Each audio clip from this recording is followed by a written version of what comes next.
Hello, everybody. Welcome to Scaling Global Growth, how Audata built an industry-leading SaaS with Heroku and AI. My name is Dean Porter de Leon. I am the head of customer advocacy and customer stories and thought leadership here at Heroku by Salesforce, and I want to welcome everyone to the webinar. Well, while everyone's joining, getting settled in, we'll go ahead and start moving forward, looking at our forward-looking statement. Now, as we always have to have this forward-looking statement in front of every deck, it basically says if there's not currently talking about any product that's not currently being sold, please and making sure that you're always, you're not trying to buy any products that we aren't actually selling. There'll be some things we might be talking about in the future. There may be other things that we might talk tangentially, but make sure that you're only looking to buy things that we actually have for sale.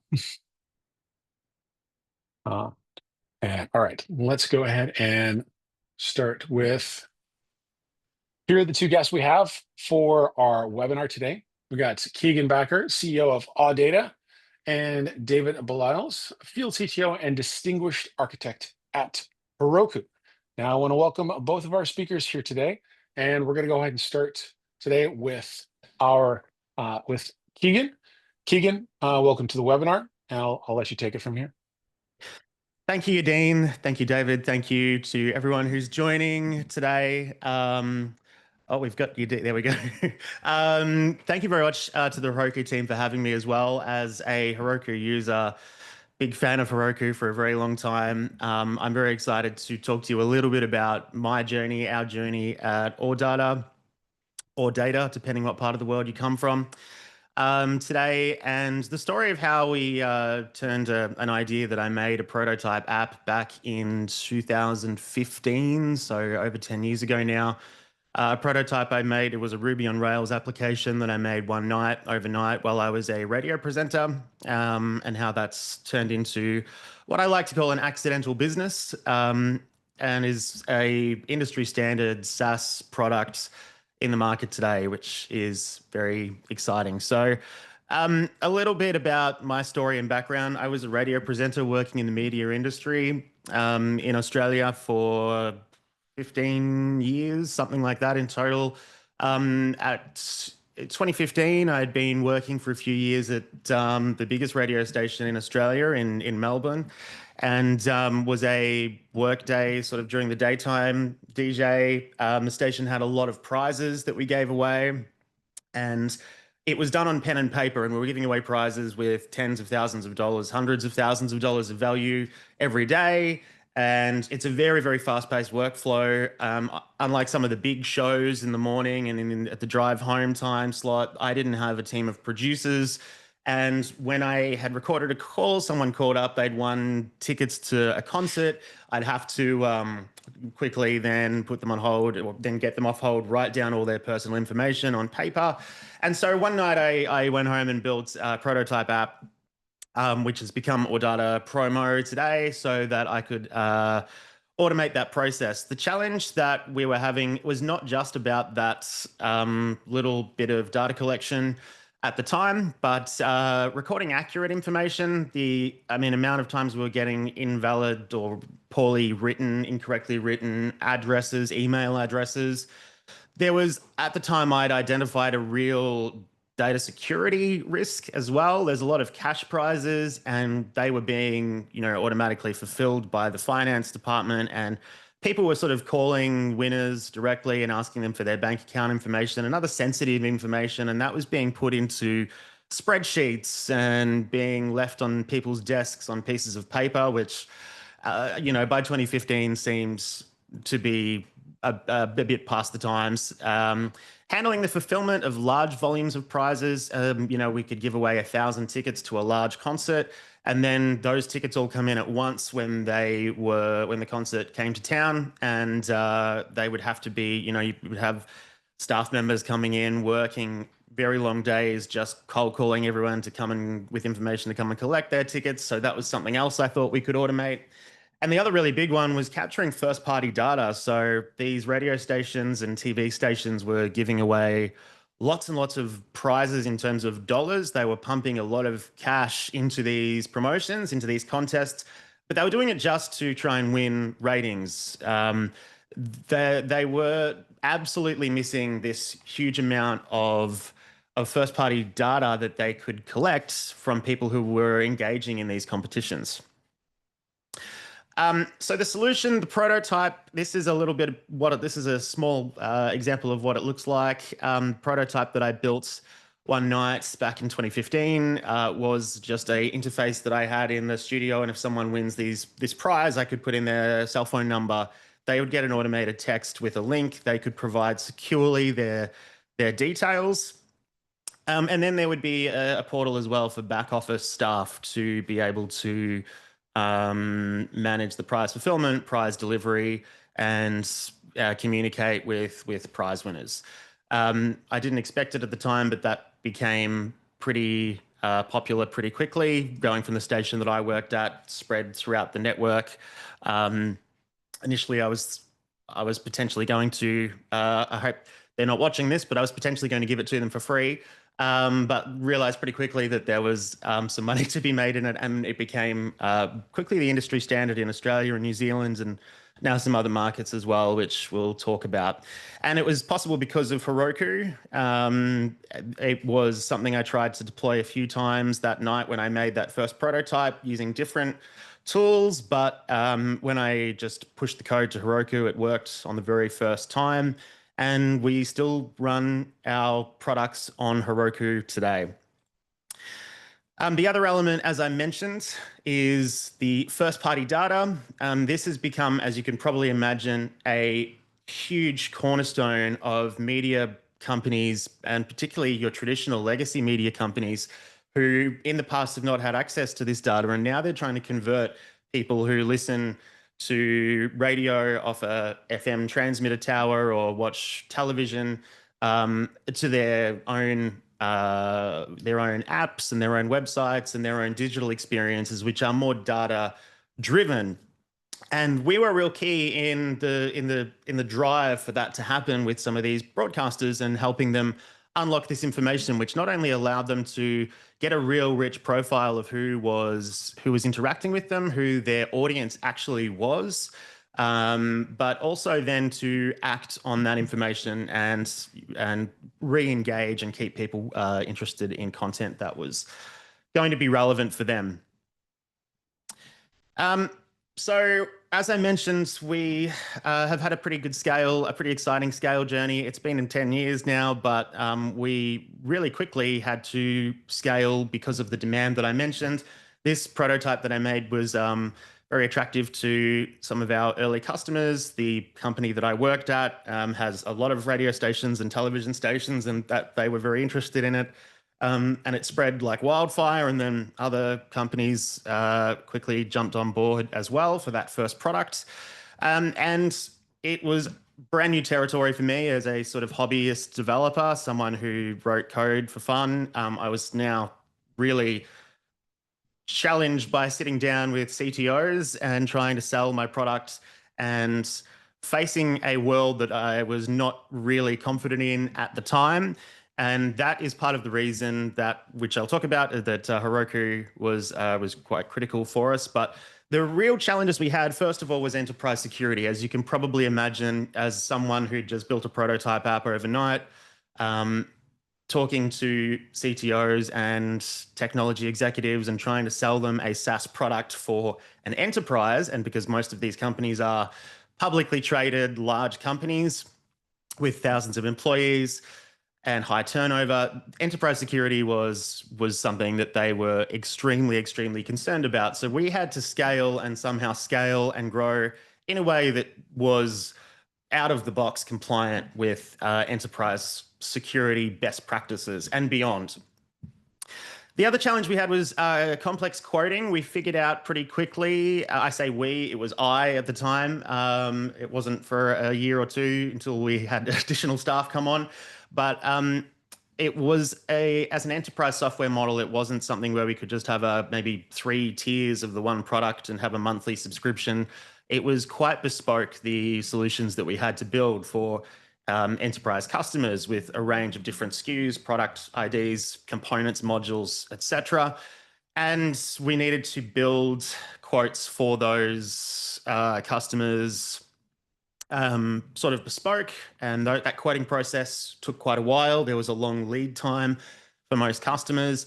And then there was also the challenge of growing and scaling each account. So we'd have one contract for 10 radio stations and 5 TV stations for this company. And then it would be 2 months later, that company would come to us and say, well, we want to add another 4 licenses. And so we'd have to do that on a pro rata basis. And that was quite complex to be managing that and then provisioning the licenses on our software, which we were making, which we had on Heroku. And the last one was fast time to market. We sort of hit the ground running with as I said, a prototype, and we built and built and built. I built very quickly feature requests, taking on board feedback directly that was coming from customers and end users, the people that were using the product in these businesses, and shaping the product. And that is still something we do to this day, is try and get customer feedback as much and as quickly as possible, and then act on that feedback as much and as quickly as possible to iterate, to develop new features, new ideas, and get that into customers' hands so that they can test, try it, and then keep that feedback cycle happening. The solution that we found was Heroku plus Salesforce. I mentioned that we built this first prototype on Heroku because it worked. But then we discovered Salesforce and Heroku Connect, particularly around the complex quoting piece that I mentioned.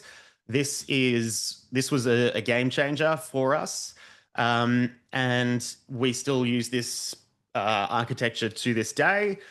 So with Salesforce, we have Sales Cloud, Service Cloud. We have all of our business data in there. All of our contracting happens in there. With Salesforce Revenue Cloud, or CPQ, we have the ability for sales reps to generate quotes, to create contracts, and to amend those contracts so that we can grow and scale the contracts with each individual customer over time. But then we had to figure out a way to implement those changes in our product to make sure that licenses were being deployed, that features were being deployed, that the tools that the customer had paid for were the ones that were active on our product, which was running on Heroku. And so we did that with Heroku Connect. So with Salesforce CPQ, we could generate a quote very easily to add new licenses or add a different feature module. That quote would be sent off via something like DocuSign to the customer. And as soon as they would sign that electronically, that order form, that would come back into Salesforce. And then once that had come into Salesforce, that data was pretty much instantly accessible to us inside Heroku and inside our own Postgres database, which is on Heroku Postgres. And that was through Heroku Connect, which is a very powerful tool. David's going to mention that and a little bit more as well a little bit later in the presentation. But essentially, it meant that rather than us having to build complex integrations with Salesforce or do API calls or polling or pushing, there was a perfect duplicate, a two-way replica of the data that we had in Salesforce available in our Postgres database, and we could access that data using SQL in the same way that we access any data in our own applications. So we could instantly find out using our own code inside our main application whether or not a customer had access to this feature based on what data was in their contract in Salesforce, and that was instantaneous.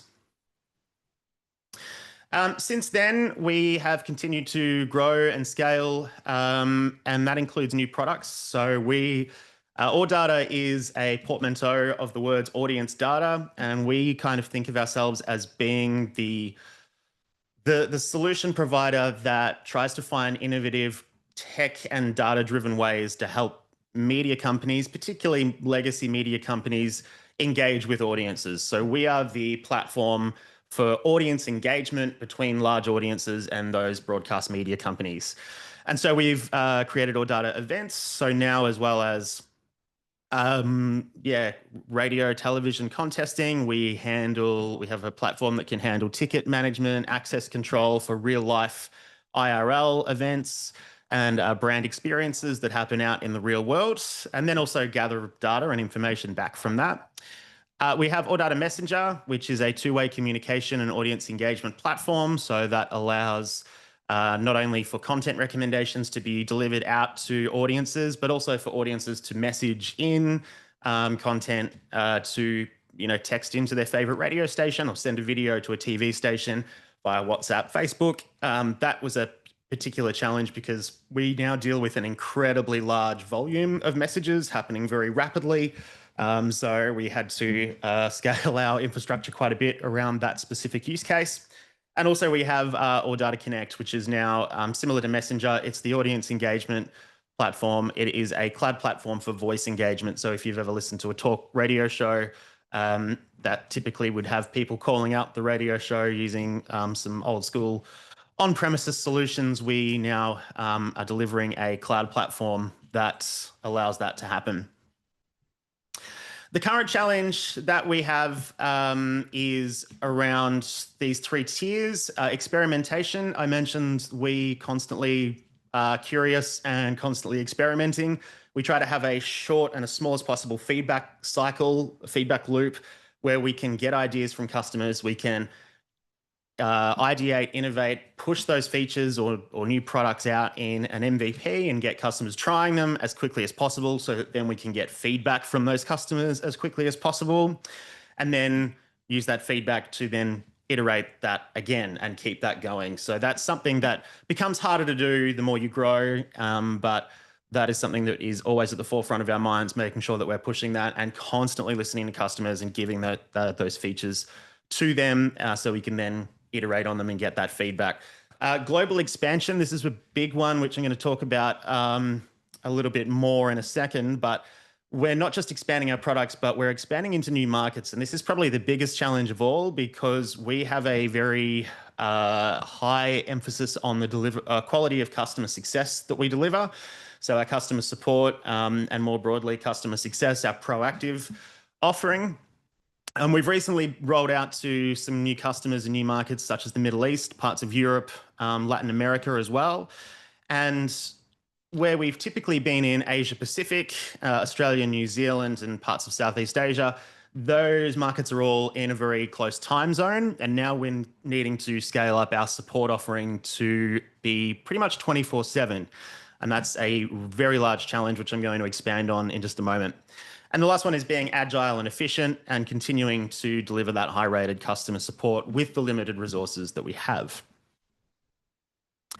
The way that we're doing that at the moment is with Agentforce, and this is just the beginning of what's possible already today. We're sort of just scratching the surface with what's available, but of course what's going to be available in the future is something that we're very excited about. But with Agentforce on Salesforce, we've been experimenting with that for over a year now with a support agent in our application. And that has been able to be sort of transformational because of the ability of the agent not just to answer queries and not just to be able to pull an article out of a knowledge base and then summarize that article and then spit it back to the user.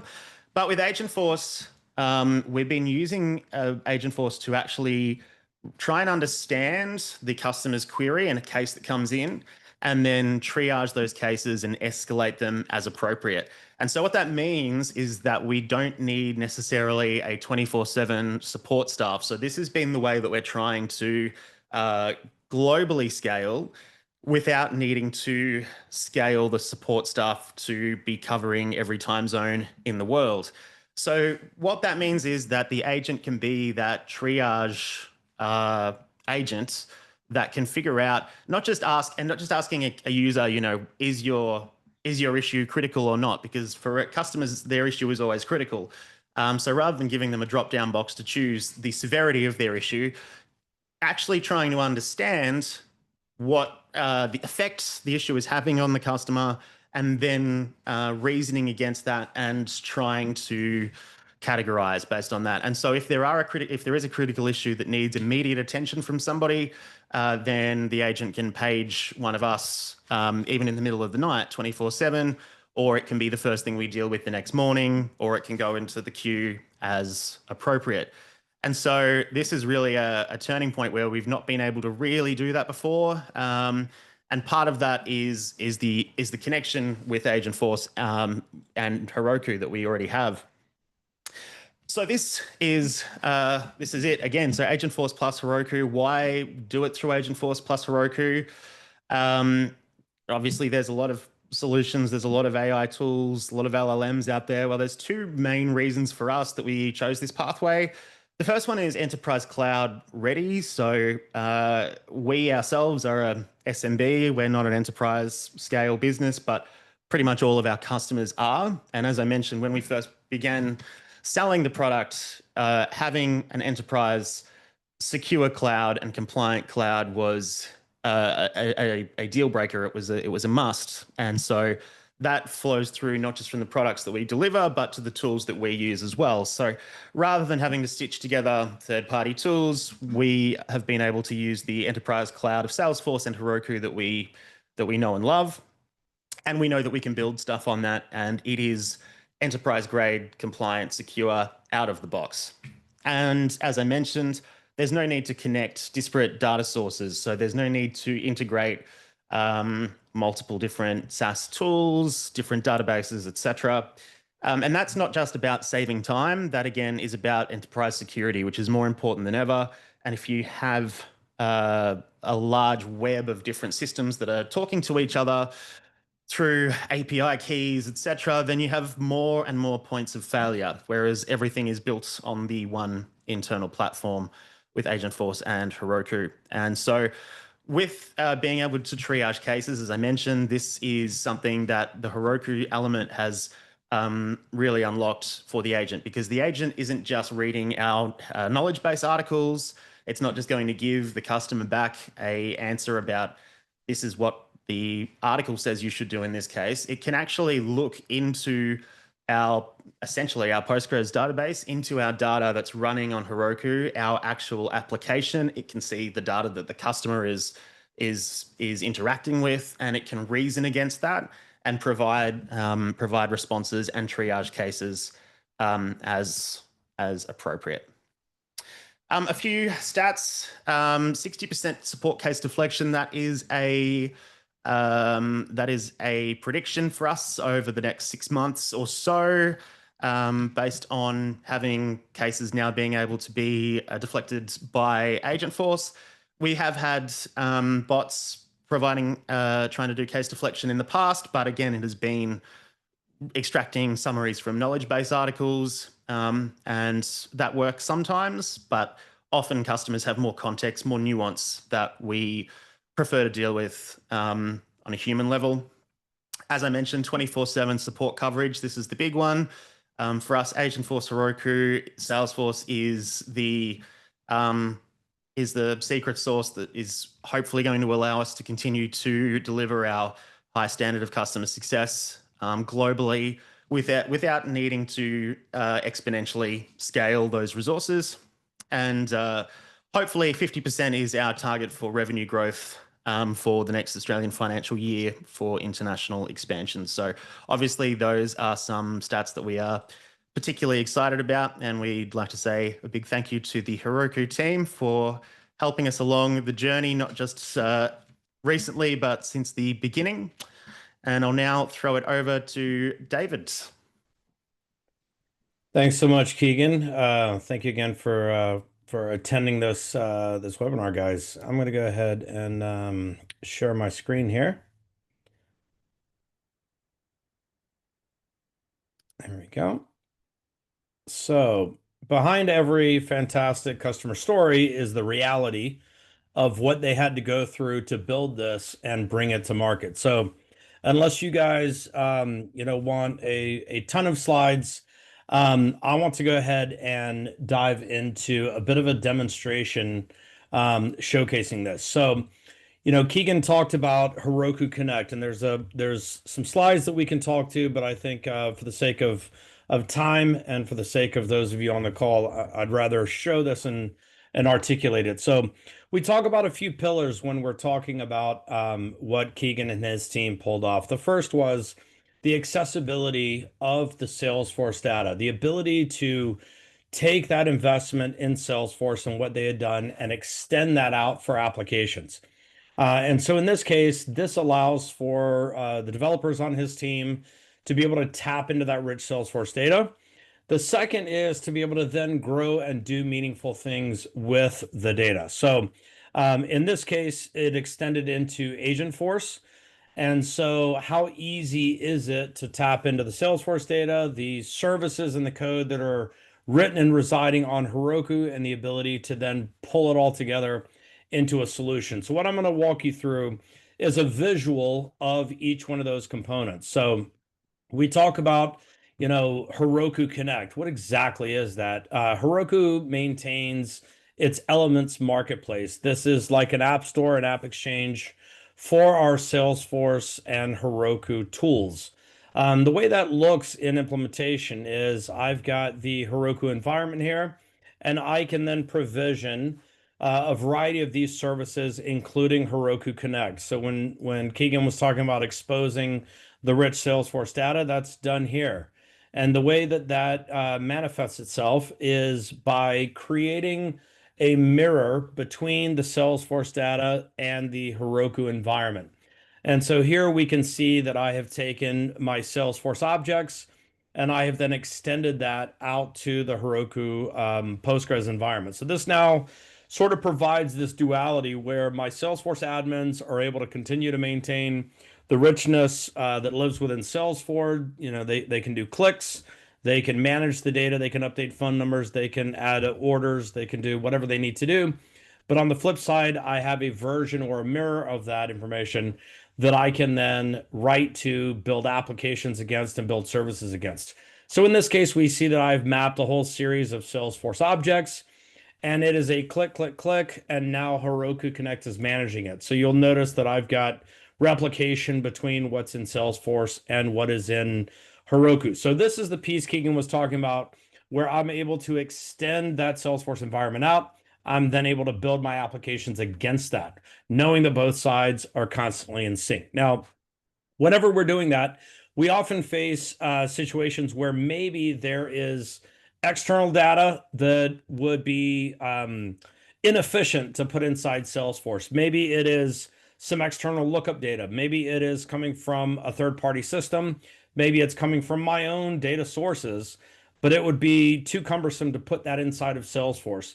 And so we want to go ahead and sort of have the best of both worlds. I want it to be available to my app, but I also want it to be available to Salesforce without adding detrimental impact to that org. And so in the same Heroku Connect that was acting as a mirror, I'm able to come into my Postgres database and I am able to add all of this rich external data, and I'm then able to expose it. So as you can see here, clearly in my demo, I've got a lot of information sitting in my Postgres database. Now at the very bottom here, you will see that I've got that Salesforce structure. These are the objects that I'm synchronizing from Salesforce, and I can simply, with a checkbox, expose any of these back to Salesforce. Okay, so an example of this would be, I probably would not replicate my marketing data that's coming from all of my website clicks.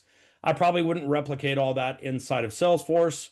I wouldn't do things like my compliance audits and all of those records, but it would be nice if my Salesforce users could tap into it. So Heroku Connect exposes whatever I put a checkbox by as an OData endpoint. What does that mean? That's simply Greek for Salesforce Connect can talk to it. So in this case, you notice I've gone into my Salesforce org and I have created an external data source. And this is Heroku Connect. Flip side. So one does synchronization and mirroring. The other one simply does virtualization. So as soon as I tap into that OData endpoint, I am able to expose any of those tables or views as an external object. So an example would be my orders. It could be my event monitoring. It could be my Google ad click data. All of these things would be cumbersome to put into Salesforce, but when you combine the best of Heroku Connect and Salesforce Connect, you're able to then share that data. So what does this look like if we then virtualize it? So in this simple example, I am showing a tab, but logically, this could be a related list. This could be a custom Lightning component. This could be a lookup. This could be anything that you would like to do inside of Salesforce. And what this is doing is it's reaching out to that Heroku environment. It's looking at what's been exposed, and it is now virtualizing it. So I get the best of synchronizing data so my apps can tap into them. I get the virtualization of all this rich external data being accessible to my Salesforce org. And then when we combine that with building applications, the world is your oyster. So in this example, I could create dashboards in Heroku and expose them to my Salesforce users. I could even pull in third-party analytics tools, as you're seeing here, and I'm able to then surface them. So you sort of have a mix and match between data synchronization, data virtualization, and then building experiences on top of that data to be able to take it to the next level. Now, that is the Heroku Connect component that Keegan was talking about. But if we elevate this to the next level, we're not just talking about the data level. We're now also talking about the application level. And this is where the newly released product called Heroku App Link kicks in. Heroku App Link provides the provisioning just like you saw Heroku Connect. It provisions as a Heroku add-on on top of the code. And we're also going to later see how we can tap into new tools like Heroku's AI PaaS into that same solution. So in this case, what I have built is an API. Now, this API is sitting on Heroku doing various and sundry meaningful things. This API is then going to be exposed through AppLink to my Salesforce org. So here we see Heroku AppLink, and it has provisioned my API into my Salesforce org. Now, the reason for this is that whenever you do integrations with Salesforce, and it doesn't matter if you're dealing with, a service sitting on Azure, AWS, GCP, it doesn't matter if you're dealing with an API that was exposed through MuleSoft or any other sort of tool, the way that those communicate with Salesforce is via APIs. Okay. Now, in the administration side of Salesforce, these are referred to as either connected apps or external services. One being the outside direction, one being the inside direction. So in this case, what we're saying is that there's a lot that's involved in creating and managing an external service. I have to register it. I have to manage tokens. I have to know the permissions of who's going to be invoking it. I have to do all of that. And as a developer, that is something that is extremely cumbersome. And so it would be nice if I could do a couple things. One, simplify my life and be able to expose my rich code that I've written, that Keegan and his team wrote that is sitting on Heroku. It would be great if I could expose that capability to my Salesforce org for two reasons. I want Salesforce to be able to call it and tap into that. In the case of Keegan's team, you saw CPQ, right? Maybe it's a complex calculation. Maybe it's a complex flow. It would be nice if I could offload that compute to Heroku. In the case of other scenarios like agentic, it would be nice if I could tap into that capability into Agentforce as an agentic action. But there are some other reasons as well. So I don't know if recently some of you may have heard in the news that integrations with Salesforce, if they are improperly performed, can expose services and Salesforce data, via an attack surface. So in this case, this was about managing the token. So if I'm a developer, I'm building integrations like Keegan's team did, and I said, you know what, CPQ needs to offload this compute to an external service sitting on Heroku, tapping into the underlying mirror data that we had with Heroku Connect. I want to make sure that I'm doing that in the most secure fashion. And so it's not sufficient to just offload it. I want to make sure it's using a trusted connection and it's doing it in a way that is minimally impactful for developers while maximizing trust. So in this particular case, what we're looking at with AppLink is not just extending that trusted pipe between my Salesforce org and the Heroku environment, but it's relieving the pressure from the developer of having to manage this. So we go through connecting to the Salesforce org, and this creates a trusted pipe between the Salesforce environment and the Heroku code that's sitting there, running, or my API, so to speak. I'm then going to authorize it. Now, in the case of AppLink, we take it up a notch. We don't just give you name credentials. We then go into the ability to have a hybrid between user performing the action, which we want least privileged, and the God mode, which is saying, yeah, there's some things I actually need to do, so I need elevated permissions. We give you that hybrid with AppLink. So we authorize this. And then finally, we publish that API. So AppLink is this all managing while relieving the pressure valve of the developers. So developers no longer deal with tokenization. They no longer have to put the burden on the Salesforce admin for short-lived or long-lived tokens, which means we are more trusted and the developer has to do less and the admin has to do less. Now, if we extend that into the agentic world, it would be nice if that same API could be leveraged by Agentforce. So in Keegan's example, it wasn't just CPQ that wanted to tap into this functionality. It was also Agentforce. And so on the Heroku side, we are able to layer on another add-on, which is again provided by Heroku, the managed inference and agents. And this says, let's wrap that same API as an MCP instance, and let's give you the tools to do it. So here we can see my API is exposed as an MCP environment. I'm given the tokenization and the SDK to be able to tap into it. And we are now going to see what this looks like on the Salesforce side. So when I talk about sort of a trifecta, at the highest level, this could be a very simple Salesforce experience. So in this case, I'm able to come in and say, let me validate every time I tap into something that has a phone number or an email address. I'm going to have Salesforce call out to that API. I'm going to have it verify all the information, and I'm going to have it return back. And I want to use that trusted pipe, and I want to do it without putting the burden on the Salesforce admin or the developer. So in this case, it's running those checks, it's performing those actions against the API, and it's returning back to my Salesforce environment exactly what the criteria is. So is this phone number callable? Is it not callable? Et cetera, et cetera. So as soon as this renders, we're going to see that we've got that environment provisioned. Should take just a second to verify this, and we'll get our statuses back. We're also going to see here what this looks like behind the scenes. So in this case, this could be a very simple Salesforce UI. It's gone out and it's said the API has told me the following, or it's calculated the following, or it's rendered the following back. And I can then do meaningful things based on this. Now, behind the scenes, when we talked about AppLink registering that API, what it did behind the scenes was come into Salesforce and register this external service. So if I drill into this, even though we're looking at AppLink, what this has really done behind the scenes is it's registered an external service and it's provisioned all of those endpoints that you saw in the API so that I can now use this in meaningful ways.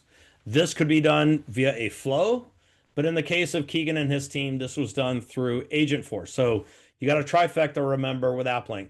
You get Salesforce Flow and Apex, you get Agentforce, and you get Data Cloud as well. So let's look at what this looks like in an agentic form. Here I have Agentforce. I've got a few agents created. One of those is my compliance agent, and we're going to look at what that is. In typical Agentforce fashion, as Keegan and his team have built, we are able to define topics, and those topics are going to carry with it the actions that are able to be performed. So in this case, a topic simply says what the agent can and cannot do. And then behind the scenes, we give it the action itself. So in this case, go check the API, do a calculation, come back. In the case of agent, expose this action so the agent can tap into it. So in my example, I can see behind here that we, let me go ahead and reload this thanks to demo world. We need to refresh. So I'm going to go ahead and pass in a query. The agent is going to look at its actions. That action has been exposed through AppLink.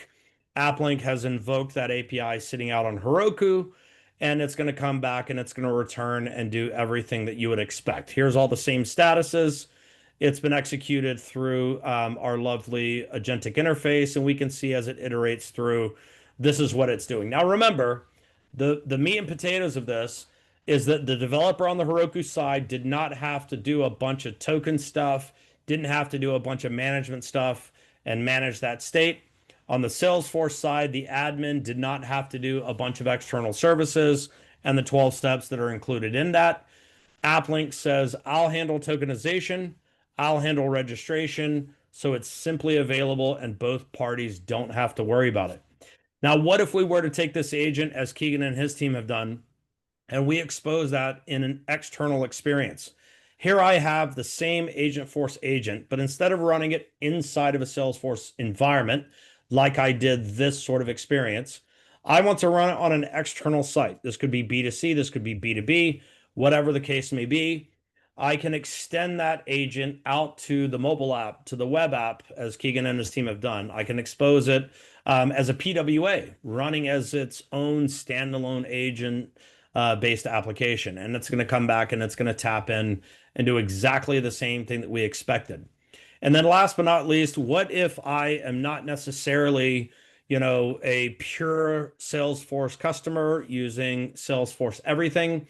What if I am a 365 customer, let's say, and I might want to come over to my Copilot Studio and use Copilot as my UX? In this case, we have defined that this Copilot agent is going to use that MCP environment that we exposed over here through our Heroku Mia environment. We're going to go ahead and expose that. We're going to tap into it, and then we're going to leverage it inside of Copilot itself. So when we think back to what we've covered, what Keegan and his team have built, yes, we have something as simple as Heroku Connect.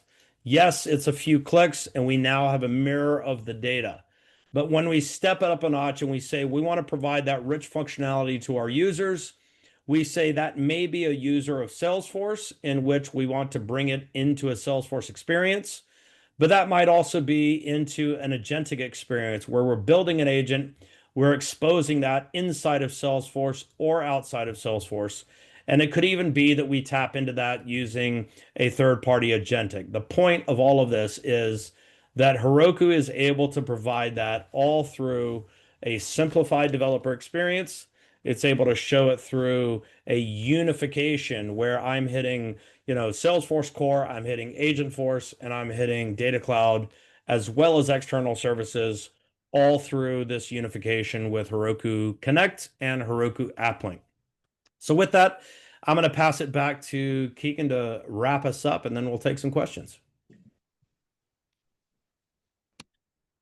Thanks very much, David, for that. And while we're switching back to the slide there, we'll skip through ahead to, I'll skip the rest of the slides that David covered in the demo, which was probably more enjoyable than the slides. Anyway, okay. As I mentioned earlier, we are still just touching the surface at Audata with what's possible, and we're very excited to sink our teeth into AppLink in particular.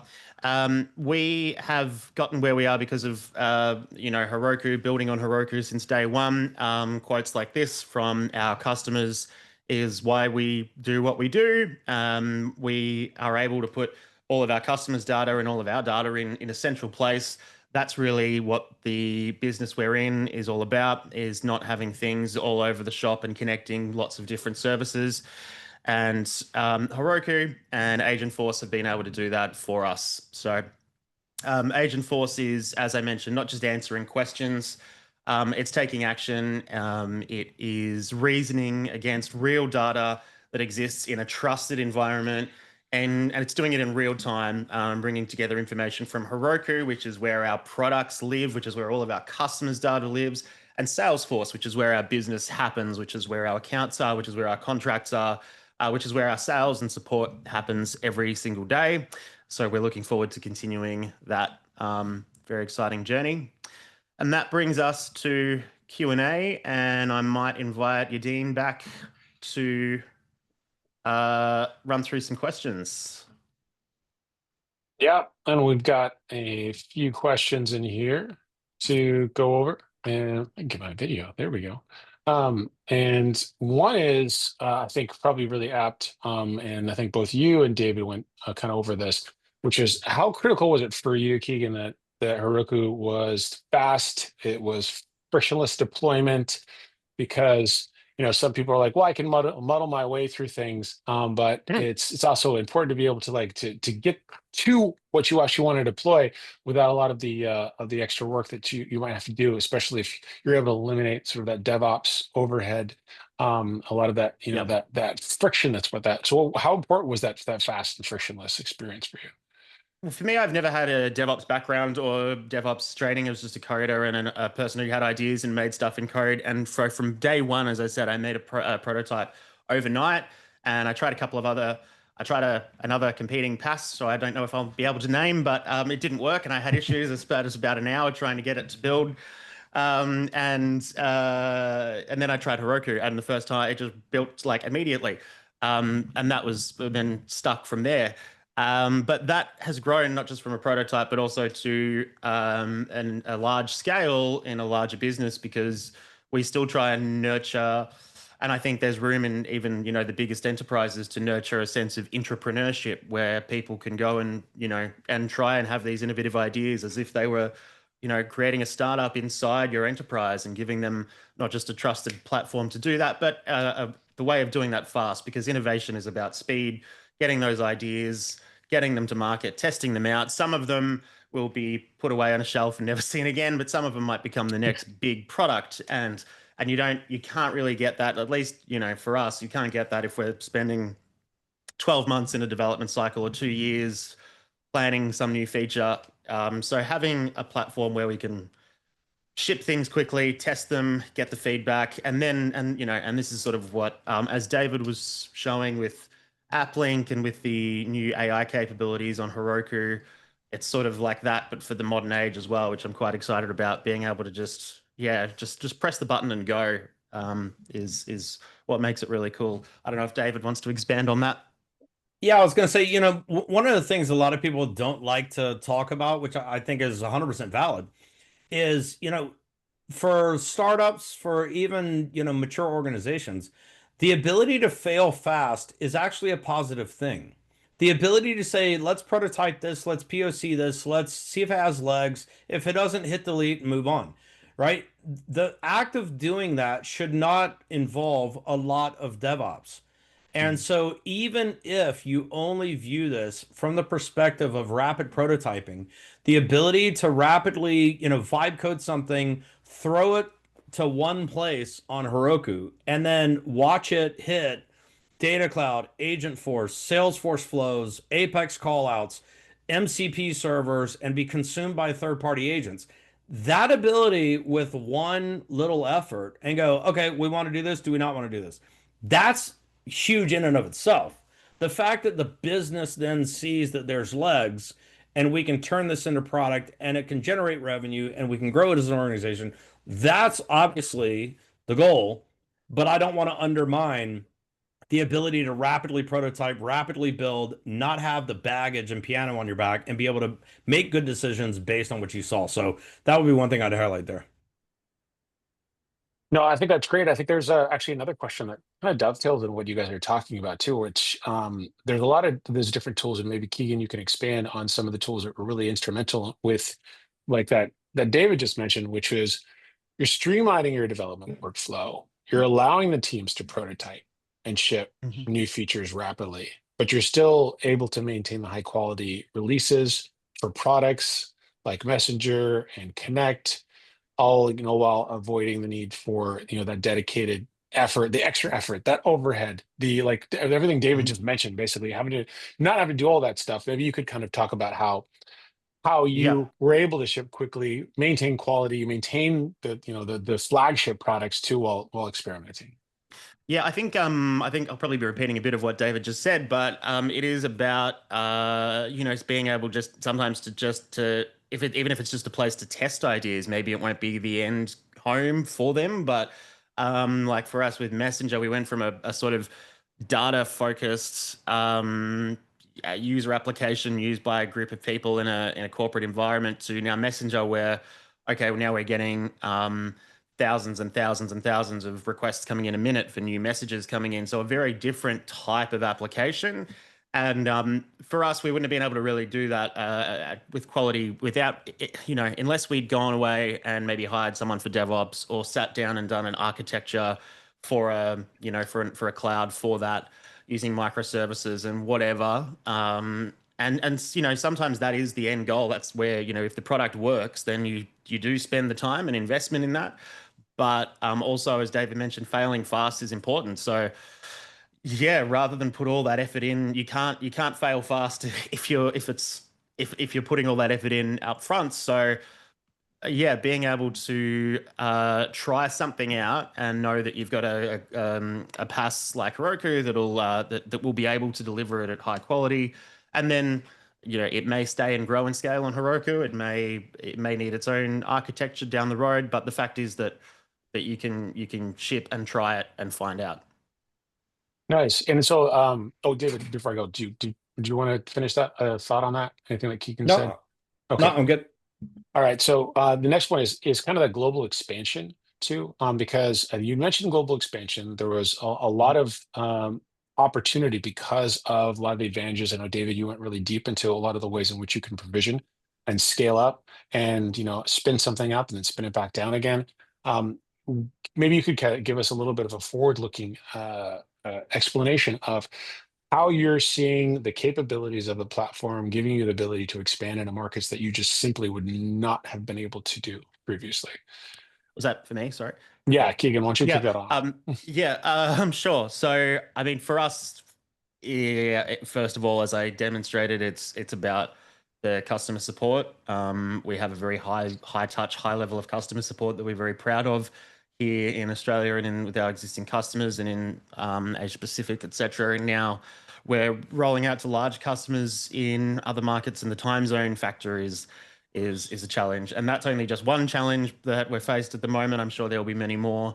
I wish I had a crystal ball and I could tell you what they are, but I'm not sure as yet. But it was pretty clear that we weren't going to be able to just we're a fairly small agile team, and we weren't going to be able to copy and paste our support team into South America and into Europe, and it just wasn't going to happen. So if we were going to be able to enable this growth, there would have needed to be some AI. And early chatbots sort of weren't really a solution, but that's the sort of what we're seeing now, what we're able to do with Agentforce already, and by giving it access to our Heroku data, and is something that is very different, and something where we can still have the humans there in the background and making sure we're constantly across everything. But really, what most of the cases are like when they come in, the biggest job is triaging cases, is figuring out, do I need to page an engineer right now? Do I need to give you an article from our help desk? What is the real urgency of this? And then go from there. And so that's something we've been able to do. Obviously, there's other things off the top of my head in terms of being able to, handle different languages around the world and different cultural settings and things like that. Customize application delivery on the fly to that. Be able to speak to a customer in their own language, or with their own cultural sensitivities, without again needing another support team trained in that. That's pretty exciting, but I'm not sure. I'm waiting to find out what the next challenges are going to be, and then we'll face them when they come. Excellent. There's one. I think we got time for one more question. David, do you want to make any other comments on that before we transition to that last one? No, the only thing I would add is one of the things that we did not highlight, but it's worth noting. Heroku sits on top of AWS, and so as a result, it has sort of a follow the sun global footprint. So you want to spin up a Tokyo data center, you want to spin up one in Dublin or Frankfurt, whatever. All of that applies. So everything you saw me show is globally applicable. When you sort of bump up the stack into sort of AppLink and the agentic layer, this is where that Heroku managed inference that I mentioned, brings that inherent language ability. So when Keegan's talking about, being able to support some of those languages, this isn't like, let me go to Agentforce and let me activate a language explicitly. This is also the ability to say you should reason enough to know the language they're speaking and be able to start to kick in some of that. So it's, again, it's not a perfect, art, but it's an art. And so therefore, how quickly can we help them accelerate, get that 80% there, and then help them as a business refine it while not worrying about the details of global footprints. So that's about it. No, Yeah. I think it's a really good point to highlight too, because I think that's something that could be missed in this conversation. So it's good to underscore that. So to kind of finish off, you had mentioned something, Keegan, with regards to how you're a high touch support company and you Mhm. pride yourself on that piece. There's a lot of companies that have some trepidation with regards to whether or not they want to use something like an agentic approach, bake that into their Mm. strategy and then bet their business on it. Because as you know, being an entrepreneur running a business where that high touch customer experience is really important, a bad experience can be really Mm. detrimental. So walk through, this is more of a, I think, a business level question, where walk through that decision process that you made where you said, I'm going to move forward with an agentic approach. I am going to trust that triage, that first level triage is going to be done to a degree that I'm going to have enough confidence so that my customers are going to have a good experience. And then I'm going to be able to execute that from a technical standpoint as well, and then to grow the Mm. business and scale that out into the new markets that are going to, while maintaining that level of customer support. I think first of all, the decision to move to be an AI enterprise or an AI business has already been made for you by the rest of the world. I don't think, if you're still wondering if that's a decision to be made, I think you probably need to skip ahead a few chapters, because that's the way it's going, and you kind of I don't want to say you have to adopt it, but the industry this is where it's going. So let's look at the best practices and ways of doing it. First of all, as I mentioned, we use triaging, etc. But so we always have the human in the loop. There's ultimately a human can be involved, and that's where agents can potentially reason enough to know whether a human needs to be involved. I would say implement very strong monitoring. That's something that we've got at the moment. Like, we review all of our, well, not all of them, but most of our chat sessions that happen with our agents, and we manually are looking at them and making sure. I know that sounds like it's time consuming, but I'm saying, for an initial perspective, you can watch and sort of make sure that it's not, you're not just setting it free. You can monitor it, and also I think most importantly is make sure that the development process internally, design, deployment of your agentic strategy involves as many of the humans in your business as you can. So, I mean, just because it takes away some trepidation from your service people. If you're introducing a service agent, they should be involved in design. What jobs do you do every day that the agent should be able to say, help you with? What's your experiences? What are the queries that curveballs that you get from customers that you want to help contribute to the agent? So those would be the tips I would recommend. That's fabulous. David, any final thoughts before we wrap up the webinar today? Sorry about that. I think Keegan said it best. Hopefully it's been informative. Hopefully you guys have enjoyed seeing both a mix of the real world that Keegan and his team have lived in and delivered, and hopefully a little bit of the behind the scenes and some of the tech behind it. Hopefully it's been beneficial, but appreciate Excellent. it, All Keegan. right. This is fabulous. Well, David, Keegan, thank you so much for joining the webinar today, for giving all the perspective and experience that you guys have from both a business and a technical perspective. And I want to thank everyone for joining the webinar. Please feel free to visit audata.com, visit heroku.com. And as we are telling everybody, we've just relaunched the Codish podcast. So if you want to learn more about MCP, managed inference and agents, all the wonderful things that that Heroku does in the real world, out in the wild, go in to your favorite podcatcher and subscribe to the Codish podcast. Keegan, David, thank you so much. Thank you. Cheers, guys.